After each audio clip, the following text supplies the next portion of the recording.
It was the third night on Iwo Jima, February 1945. In a concrete bunker buried 12 feet beneath the volcanic ash, a Japanese colonel named Masuo Ikeda sat in the dark and wrote a letter he knew he would never send.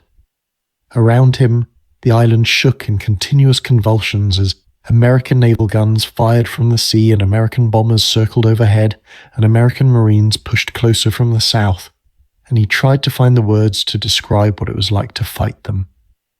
The letter was discovered in 1947 by American military historians translating captured documents from the Pacific War.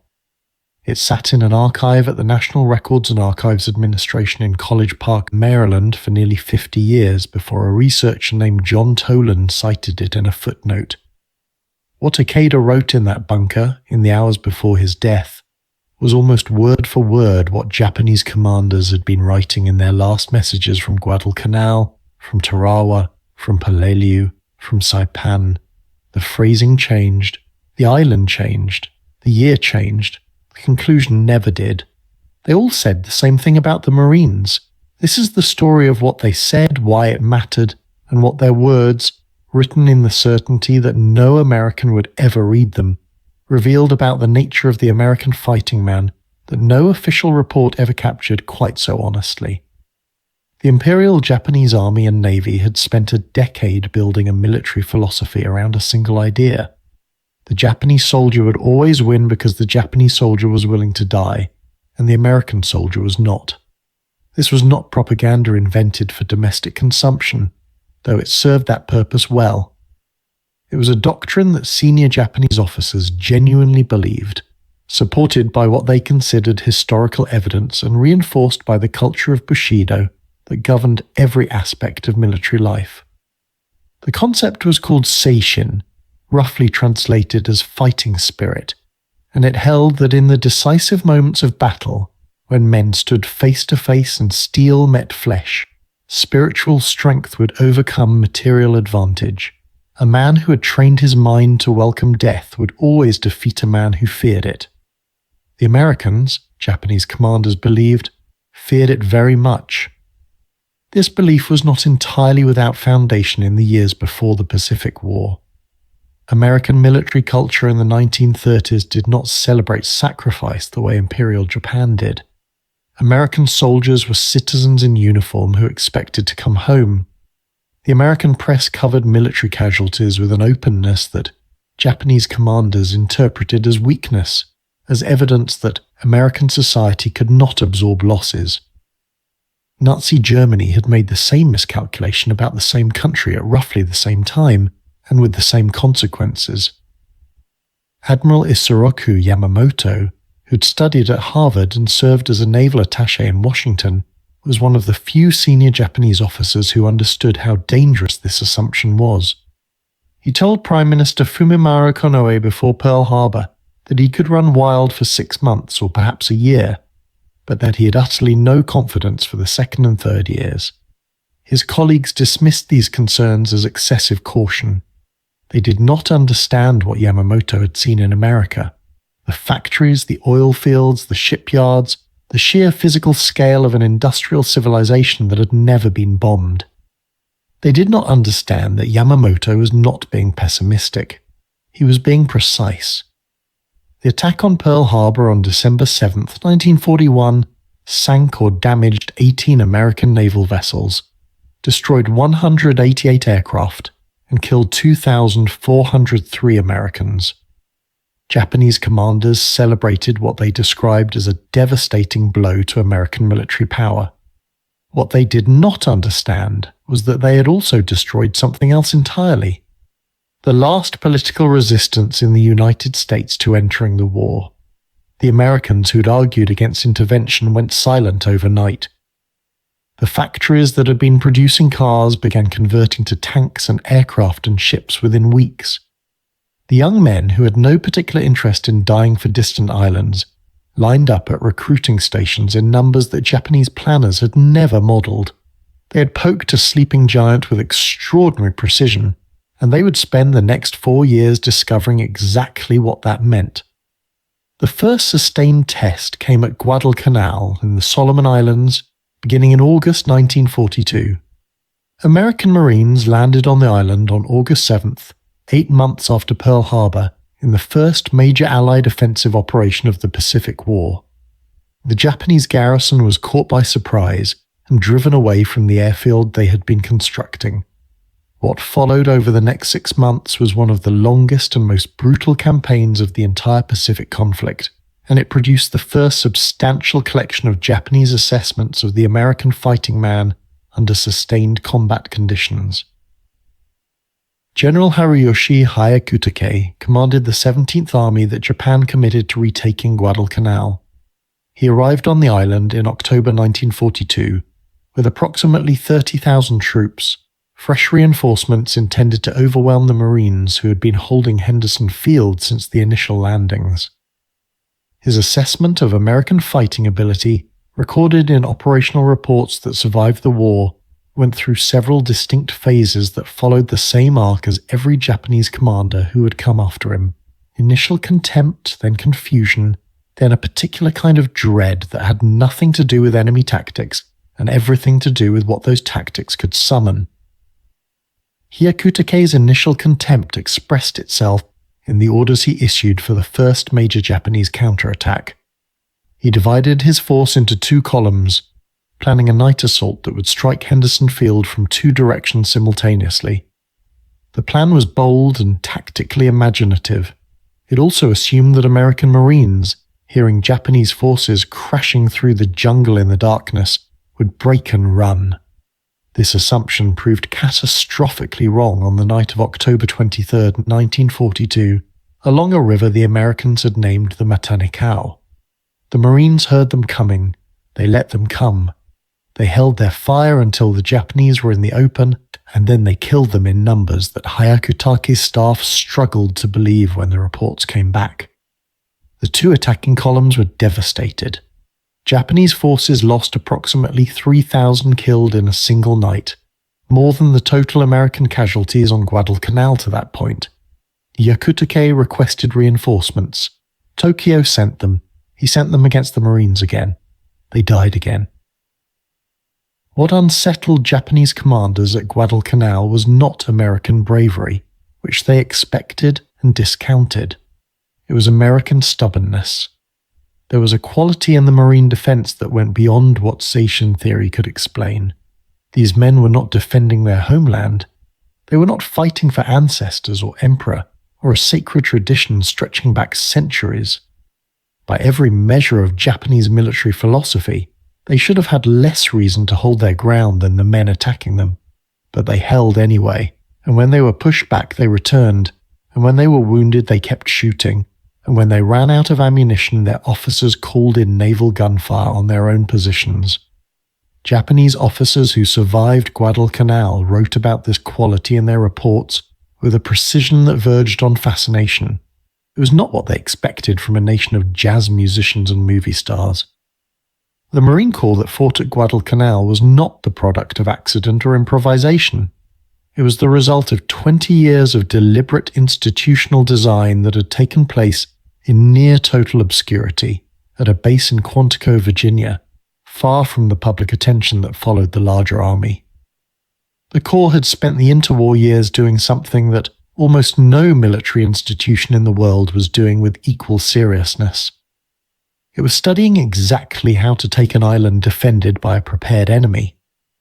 The process produced a doctrine called amphibious assault, and it was codified in a document titled Tentative Manual for Landing Operations, published in 1934. This manual, later adopted nearly verbatim by the United States Army, described in precise detail how to land troops on a hostile shore, how to coordinate naval gunfire with ground assault, how to establish a beachhead, and how to exploit it. The Japanese, who had their own amphibious doctrine, read the American manual and concluded it was theoretically interesting but practically impossible. No force could sustain the losses that opposed landings would inflict. No commander with any sense would order his men into the killing ground of a defended beach. They were wrong about that too, but they would not discover how wrong until November 1943 at a coral atoll in the Gilbert Islands called Tarawa. the Battle of Tarawa lasted 76 hours. In that time, American Marines landed on Basio Island, the main island of the Tarawa Atoll, against some of the most concentrated defenses the Imperial Japanese Navy had ever constructed. Rear Admiral Keiji Shibazaki commanded the garrison of approximately 4,836 men behind 8-foot-high coconut log walls, reinforced concrete bunkers, 14 coastal defense guns, 40 artillery pieces, and hundreds of machine gun emplacements. He made a statement before the battle that his superiors in Tokyo found inspirational. He said that 1,000,000 men could not take Tarawa in 100 years. He was dead within 24 hours of the American landing. The assault on Tarawa killed 1,009 Marines and wounded 2,101 more in less than 4 days. The numbers were so shocking to the American public who'd not expected anything like this, that news editors debated whether to publish the photographs. The photographs were published, the casualty figures were released, congressional debate erupted. Critics demanded to know whether the leadership of the Marine Corps understood what it was doing. And somewhere in that fierce public argument, which Japanese intelligence monitored closely, Japanese analysts believed they were watching evidence of American weakness. Look, they noted, at the outcry over a single island. Imagine what would happen when the losses came for islands that actually mattered. They misread what they were seeing. The American public was not deciding whether to continue the war. It was deciding how angry to be at Japan. The Marine Corps absorbed the criticism, studied every tactical failure at Tarawa with forensic intensity, and applied the lessons to the next landing. The distance between Tarawa and the subsequent assault on the Marshall Islands was measured in months, not years, and the improvement was visible in every measurable category. American planners increased the duration of pre-landing naval bombardment. They improved coordination between naval gunfire and air support. They modified amphibious vehicle tactics. They changed how assault waves were spaced to reduce crowding on beaches. Tarawa was terrible. The next landings were better because Tarawa had been terrible. The system that Marshall's army had built for absorbing failure and converting it to institutional improvement was working in the Pacific, inside a uniform that was not army green but marine green. Japanese commanders noticed this capacity for rapid adaptation with increasing alarm. Lieutenant General Yoshitsugu Saito commanded the Japanese forces on Saipan in June and July of 1944, when American forces landed in what the Japanese had been told was an impossible invasion of the Mariana Islands. The Marianas were so deep inside what Tokyo called the absolute national defense sphere that their loss was supposed to be literally unthinkable. Their loss would put American bombers within range of the Japanese home islands. Saito had been assured repeatedly by his superiors that the American advance would be stopped in the Central Pacific long before it reached the Marianas. When the first American landing craft appeared off Saipan on June 15, 1944, he had approximately 32,000 troops, extensive fortifications, and the full support of the combined fleet, which was supposed to deliver a decisive naval battle that would shatter American power. The naval battle of the Philippine Sea, which the Americans called the Great Marianas Turkey Shoot, destroyed approximately 600 Japanese aircraft in 2 days. Saito received no naval support. He had his 32,000 troops, his fortifications, and his seishin. 3 of those things ultimately failed him. 1 did not. The fighting on Saipan lasted 25 days. Saito's forces contested every ravine, every ridge, every cave in the island's rugged terrain. They launched night attacks that were driven back with brutal efficiency by American artillery and marine firepower. They fought with the kind of ferocity that earned them the respect of the men killing them. But they could not replace losses.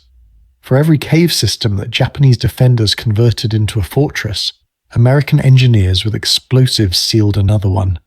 For every night attack that overran an American position, American reserves counterattacked at dawn and retook it. The arithmetic of industrial war was grinding through the island's garrison, at a rate that no spiritual doctrine could reverse. In his final message before the end, Saito wrote to his superiors about the American forces with a specificity that distinguished him from officers who simply reported tactical facts.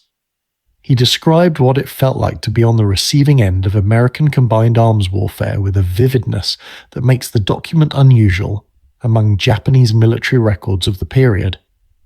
He wrote about the way American artillery responded to the smallest Japanese movement, with a speed that seemed physically impossible, as if the Americans had developed some means of watching the entire island from above and responding to everything they saw in minutes. He was describing the forward observer system, the network of marine artillery spotters with radios who called down fire with a precision and speed that Japanese forces could not match and could not defend against.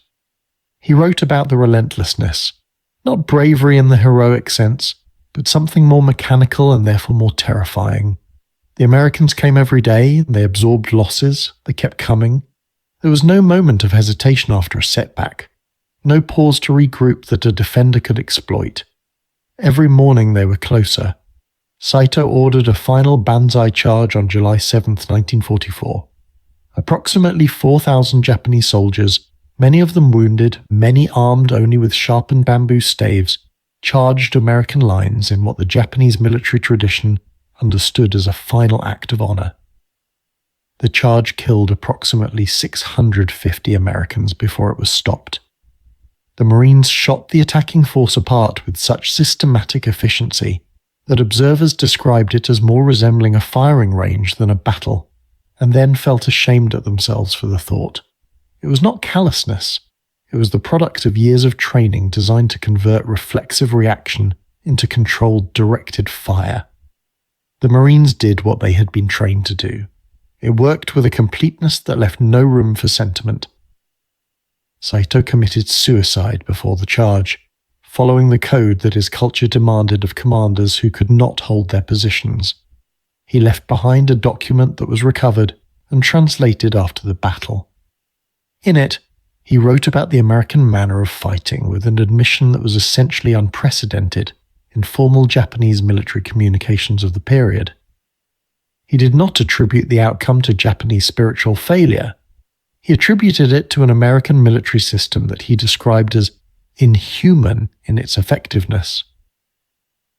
The word he chose in Japanese carried connotations of something that operated beyond the normal parameters of human endurance, something that did not get tired, did not lose confidence, did not require the inspiration of a cause or a creed to keep functioning. He was describing logistics. He was describing the supply chain that brought fresh ammunition, fresh food, fresh replacement troops, and fresh medical care to Marine positions every day while his own supplies dwindled towards zero. He was describing what George Marshall had understood in 1939 when he looked at his hollow army and began the systematic transformation that would create the force now destroying Saito's garrison. But Saito experienced it as something metaphysical, something that defied the framework he had used to understand war for his entire professional life. The island of Peleliu produced perhaps the most direct Japanese statement of this recognition.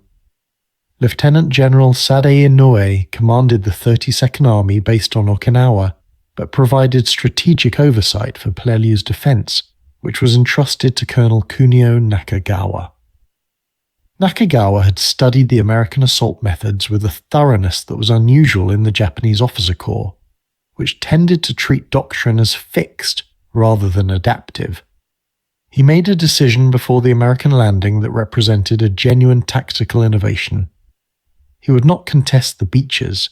He would let the Americans land, let them advance inland, and then draw them into a labyrinth of caves and tunnels in the island's central ridge system, where American firepower advantages would be minimized and where Japanese defenders could hold room-sized positions indefinitely. The plan was called shuketsu, or bleeding. The goal was not to win at Peleliu. The goal was to make the cost of Peleliu so high that American planners would recalculate whether the island-hopping campaign was worth continuing. The 1st Marine Division that landed on Peleliu on September 15, 1944, was told the battle would last 3 days. It lasted 73. The Umabral Mountain, which the Marines named Bloody Nose Ridge, produced the highest per capita casualty rate of any American ground operation in the entire Second World War. Companies that went into the ridges with 180 men came out with 30. The fighting was close, personal, and merciless in both directions. Japanese defenders in cave entrances were burned out with flamethrowers. Marines in open ground were killed by snipers who had been positioned in the cave systems for months waiting. The island was declared secure in October, though fighting continued until November. What Nakagawa recorded in his final dispatches was almost identical in substance to what Saito had written at Saipan, what Takeda would write at Iwo Jima, what a dozen other Japanese commanders had written in their last hours on a dozen other islands. He wrote that the American method of fighting was characterized by one quality above all others that Japanese doctrine had not adequately prepared him for. Not firepower, though the firepower was devastating. Not bravery, though the Marines were brave. The quality he described was the refusal to accept the premise of the battle he'd designed. Nakagawa had created a defensive system built on the assumption that attackers, given sufficient casualties, would stop. American military doctrine, forged by the same institutional learning process that had transformed every other aspect of the force, had arrived at a different answer to that problem. The answer was to accept the casualties and keep attacking, not because American commanders were indifferent to their men's lives, but because the analysis showed that stopping and waiting cost more lives than continuing. Nakagawa had bled the 1st Marine Division severely. The 1st Marine Division had destroyed his garrison completely. He committed suicide on November 24, 1944, the last Japanese commander to do so in the Palau Islands. His final message to his superiors contained a phrase that translates roughly as, "The Americans do not stop because they do not know how." He was wrong about the reason, but right about the observation. They did not stop. The battle that produced the most extensive documentation of Japanese assessments of the Marines was Iwo Jima in February and March of 1945. Lieutenant General Tadamichi Kuribayashi commanded 22,000 Japanese troops on an island of volcanic ash and sulfurous rock, 8 square miles in total area, that Japan had converted over the preceding 2 years into one of the most formidable defensive positions in the history of warfare. Kuribayashi had spent time in the United States in the early 1930s, serving as a cavalry attaché and traveling extensively. He had visited Detroit, he had seen the automobile plants, he had attended American military maneuvers, and filed reports back to Tokyo that his superiors considered overly pessimistic. He told them that America's industrial capacity made a long war unwinnable for Japan. He told them about the character of ordinary Americans, which he described as fundamentally different from the submissive Asian peoples that Japanese propaganda depicted. He was ignored. He went to Iwo Jima anyway, and he spent the last months of his life building the most sophisticated cave defense system in the Pacific. Kuribayashi's defensive network on Iwo Jima represented a direct response to everything Japanese commanders had learned about American fighting methods since 1942. He had studied the reports from Guadalcanal, Tarawa, Saipan, Peleliu. He had understood more clearly than almost any other Japanese officer exactly what the Americans were doing and why it was working. His response was to construct a defensive position that used the terrain itself as the primary weapon, that minimized Japanese exposure to American firepower, and that forced close combat in narrow spaces where American advantages in artillery and air support became dangerous to both sides. He carved 17 miles of tunnels through volcanic rock. He built blockhouses with walls of reinforced concrete 5 feet thick. He positioned artillery pieces and casemates with narrow firing slits that could cover the landing beaches while being nearly invisible from the air. He had 360 interconnected fighting positions. He had food and water and ammunition stored underground for 90 days. He knew the island would fall. He intended to make it cost so much that the American public would lose the will to continue across the remaining distance to the Japanese home islands. He was a better strategist than most of his contemporaries, and he still failed to account for the thing that Japanese commanders consistently underestimated. Not American firepower, which he had planned around brilliantly. Not American logistics, which he had accommodated in his defensive design. What he failed to account for was the American capacity for absorbing exactly the kind of war he was trying to fight, at exactly the price he was trying to charge, and continuing anyway. The 5th Marine Division, 3rd Marine Division, and 4th Marine Division landed on Iwo Jima on February 19, 1945. The first wave hit the beaches at 9 o'clock in the morning and immediately discovered that the preliminary naval bombardment, the longest in the Pacific War at that point, had done less damage than anyone had hoped.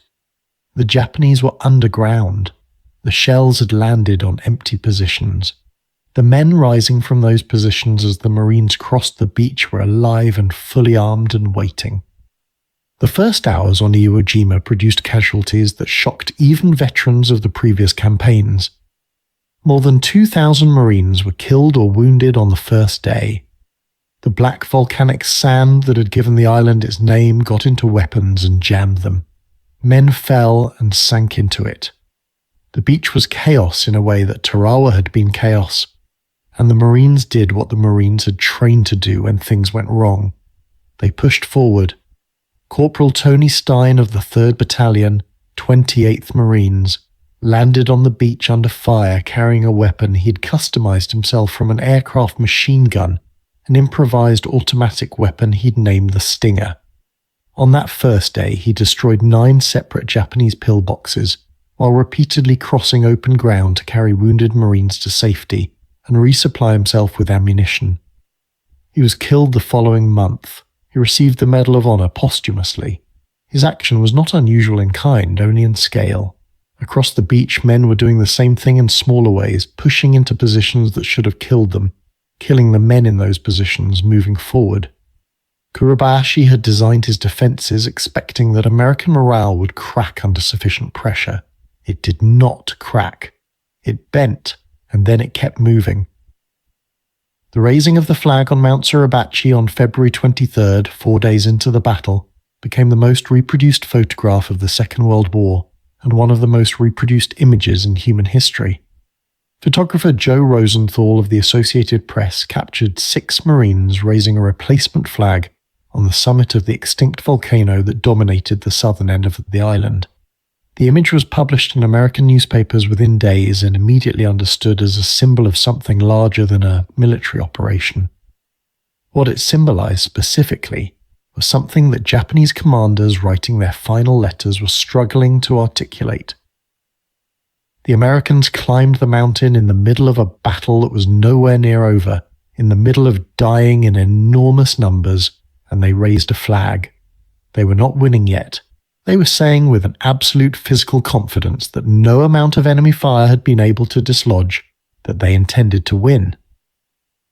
Kuribayashi recognized what the flag meant.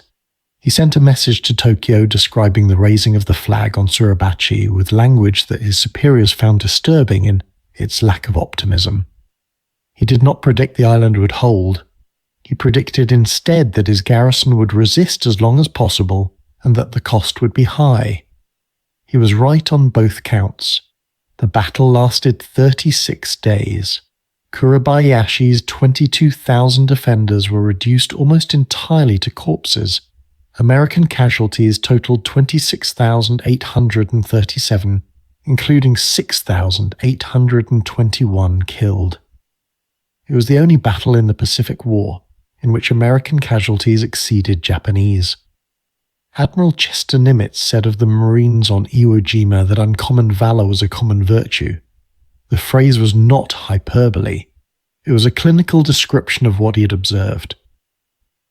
Kuribayashi's final radio message to Tokyo, sent on March 17, 1945, has been studied by historians for decades because of what it does and does not say.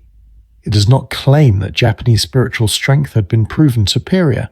It does not attribute the outcome to American material advantages in the framework that Japanese military doctrine used to excuse defeats, the framework that said any Japanese force could have won if only it had possessed equivalent resources.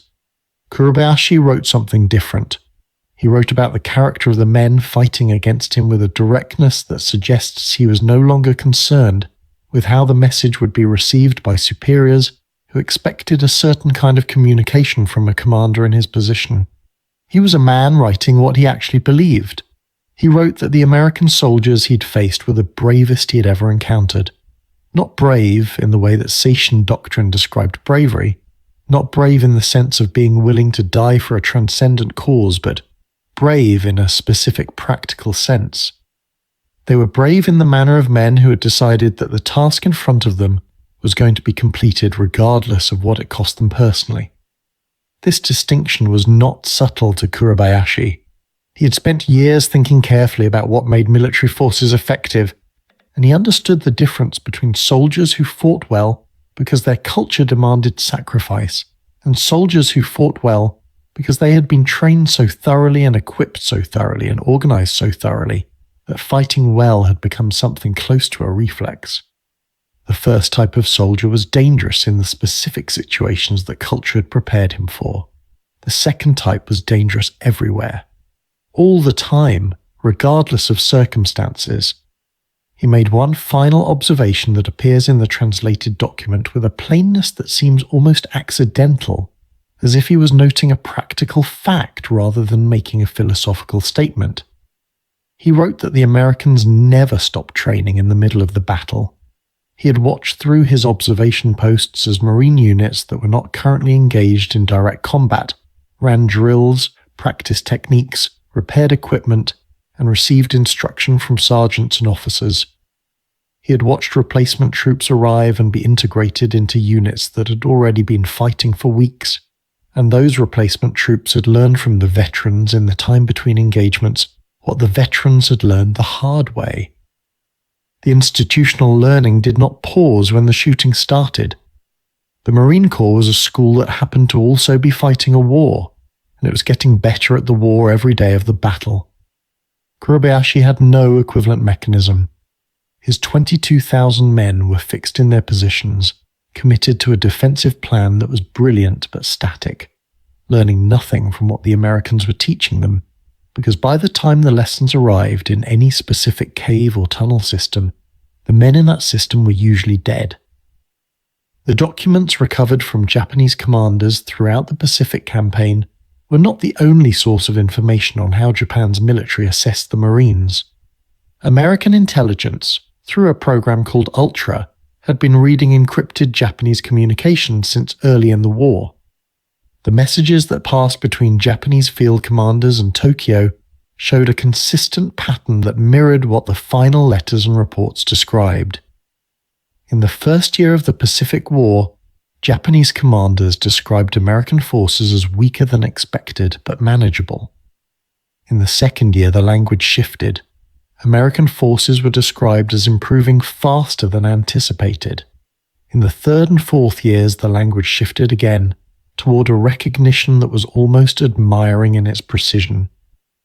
The Americans had developed, Japanese analysts wrote, an approach to island warfare that was not elegant and not sophisticated in the tactical sense that Japanese doctrine valued, but that was relentless in a way that no prepared defensive position had been able to stop. The technical report produced by the Imperial Japanese Army General Staff in October 1944, partially recovered and translated after the war, described American amphibious operations with an analytical clarity that suggests its authors understood exactly what they were facing and had no solution for it. The report described the American system in three components. First, naval gunfire and air bombardment that could be delivered with precision over sustained periods, degrading defensive positions and disrupting communications faster than they could be repaired. Second, a logistics system that delivered not just ammunition but food, water, medical care and reinforcements in quantities that allowed attritional warfare to continue indefinitely without the attacking force weakening. Third, a characteristic of the individual American fighting man that the report described with a Japanese term usually translated as hardened persistence, the quality of continuing to function under conditions that exceeded the parameters of what a normal person could be expected to endure. The report made a recommendation that its authors clearly found painful to write.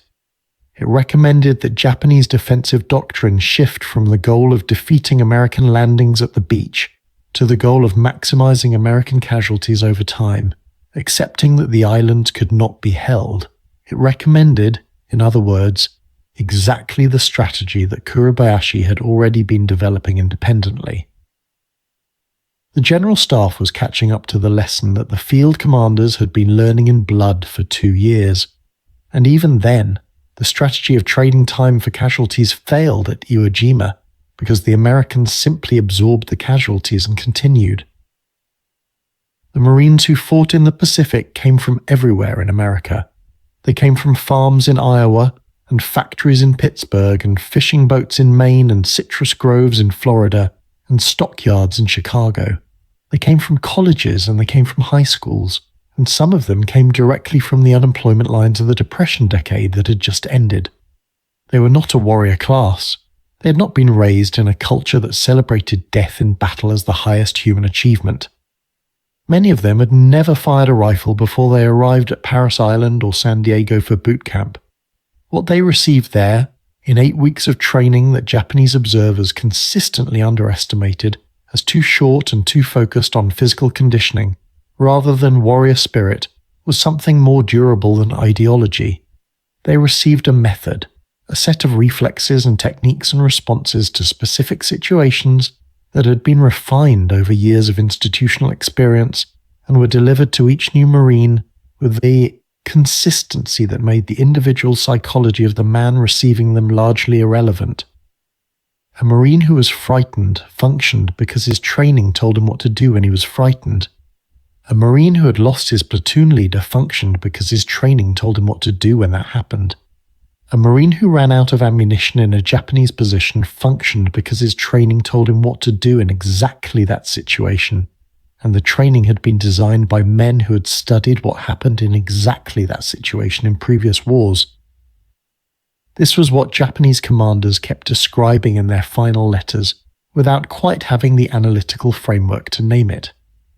They were describing the product of an institutional system that had prioritized the preparation of the individual fighting man above every other consideration, that had studied what actually happened in combat at the granular level and designed training around those realities, and that had built into each Marine a set of responses so deeply habitual that they continued to function even when the man's conscious mind was overwhelmed by fear or grief or exhaustion, or the particular madness that descends on people who have been in sustained close combat for weeks. Japanese military doctrine prepared men to die nobly. American military doctrine prepared men to keep fighting even when dying seemed like the easier option. The men who returned from the Pacific did not, for the most part, talk much about what they had seen and done on those islands. The greatest generation, as they were later called, kept their war inside themselves with a discipline that matched what they had shown on the beaches and in the ridges. What they had done was extraordinary enough that language seemed inadequate to contain it, and they had been trained in any case to distrust language. They trusted what worked. On Iwo Jima and Tarawa and Guadalcanal and Saipan and Peleliu and the dozens of smaller islands that most Americans cannot name, what worked was pushing forward. The last of those men are leaving us now. The youngest veterans of Iwo Jima are in their late 90s. The reunions have thinned to the point where they are almost entirely attended by the children and grandchildren and great-grandchildren of the men who were there. The volcanic ash of the island, which is Japanese sovereign territory today and was returned to Japan in 1968, has long since covered whatever traces remained of the battle. The tunnels are mostly sealed. The blockhouses that were not demolished are overgrown. The sulfur still rises from the ground in certain places, a reminder that Iwo Jima is a live volcano that happens also to be a cemetery. But the letters survive. The documents in the archive at College Park survive. the translated reports of the Imperial Japanese Army General Staff survive, and they all say, in various formulations, the same thing that Colonel Ikeda wrote in his concrete bunker on the third night of the battle, in the letter he knew he would never send. They say that the Americans they fought were the most difficult enemy they had ever faced, not because of their firepower, though the firepower was extraordinary, not because of their bravery, though the bravery was real, but because of a quality that the Japanese military tradition had no precise word for. The quality of a system that had made the individual man inside it almost impossible to stop, not through spiritual discipline or ancestral obligation or the promise of honor in death, but through the simpler and stranger and ultimately more devastating mechanism of training him so thoroughly in what to do that he did it automatically, and supplying him so completely with what he needed that running out of reasons to keep going became nearly impossible. The sergeant from Iowa who pushed up the beach at Tarawa could not have articulated this. The corporal from Pittsburgh who cleared a Japanese position on Iwo Jima did not think of himself as the product of an institutional learning system. He thought of himself as a Marine, and he thought of the man next to him, and he did what he had trained to do until there was nothing left to do.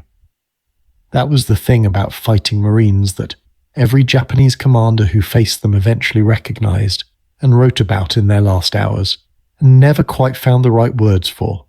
They had made something very simple into something very hard to stop, and they never stopped.